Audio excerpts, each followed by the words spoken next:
Namaste. I'm Cheryl Wolliver with Susan Weed's Wise Woman Forum here in Bali, Indonesia. I am creator of Yoga Legends, which are stories that connect the yoga poses. Please join me today in practicing deeply with the pose extended side angle or Parsvakonasana.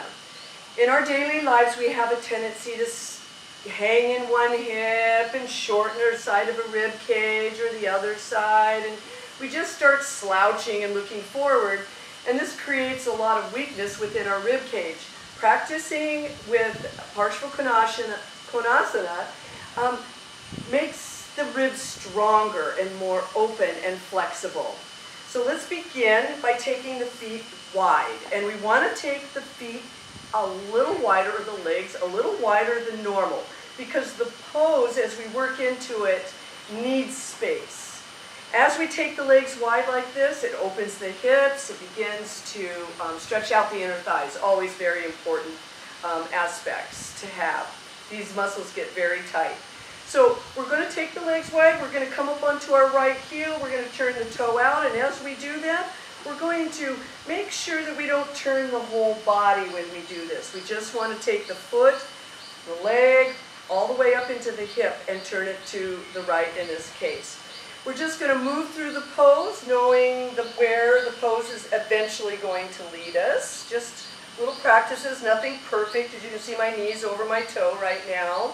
Coming up, and let's just do the other side. Now, when you're practicing at home, before you go into the deep stretch of Parsvakonasana, you would want to practice these just muscle memory. Okay, this is where my body's going to go. You'd want to practice this quite a few times, just for a warm-up. But in the sake of this video, we're going to keep it short. So we're going to stand nice and tall, lifting the rib cage up off the hips. I'm going to come up onto my right heel, and I'm going to turn the toe out, keeping my body forward. I'm going to make sure toe, heel, and arch alignment is in place. As I begin to bend my right knee, I'm going to make sure that that knee goes out over the toes. The knee will always want to come in a little bit because of tight muscles in the inner thigh. So we're going to bend the knee. I can tell right now I'm going to need a little more space to deepen this pose, so I'm going to take my left leg back a little bit more. Now, as I'm doing this, you're going to need a lot of breath. Practice a lot of pranayama. Stretches take time. I also want to make sure that my hips aren't starting to go back behind me. You want to keep the hips forward and the tailbone slightly down. As I deepen, and eventually someday I'd like to come into a 45-degree angle here, but I want to make sure that my knee is never out over my toes. I'm going to take the arms out. Let's begin to stretch now into that extended side angle and lengthening out through the ribs and the intercostal cartilages. As I go down, I want to reach into my left hand, reaching into a bush over here, beautiful bush. And I'm also staying grounded in my left foot.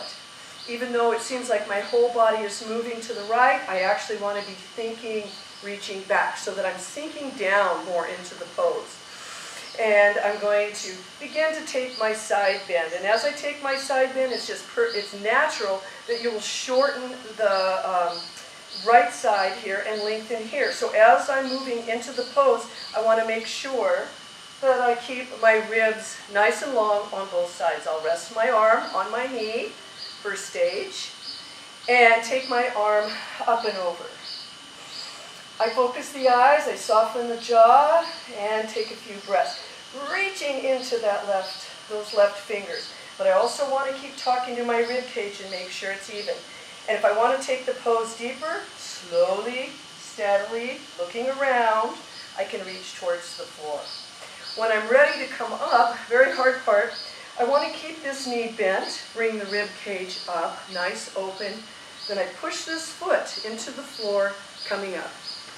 Toe comes forward, a little forward, wide-legged forward fold. Nice big breath, and bring myself up, making sure that the tailbone comes down towards the floor. Do the other side. Coming up onto the heel, turn the left toe out, making sure your body stays forward. Arms out to the side. Let's bend the knee. Watch that knee. This is my hard side. It's a little bit weaker on this side. So I have to adjust myself, reach into the right side of my body as I bring myself to the left. Because I don't want to be lunging forward. This is not a lunge. This is a stretch. Bring myself down, down, evenness in the ribs. Begin to place my left elbow on my knee, making sure the ribs aren't, turning sideways at all. And if I want to deepen the pose, watch my rib cage, keep it even. Turn the eyes to look up, nice and soft. Reach into the right fingers. Feels quite beautiful. Arm comes down, keep the knee bent. You can use your hand to bring yourself up. Bring yourself forward, push that foot into the floor, and come forward. Inhale the arms up. Exhale yourself forward, lifting up through the hips as you sink into your heels. Swing the arms back and up. Take a look at the space between your fingers. Hands to the heart center. And heel and toe yourself back up into Samasthiti. So practicing Parsvakonasana this way brings in the muscle memory that we need when we take this pose into a vinyasa, a fast-moving vinyasa, or a dance yoga. Please practice stretching deeply throughout your day. Oceans and mountains of peace. Namaste.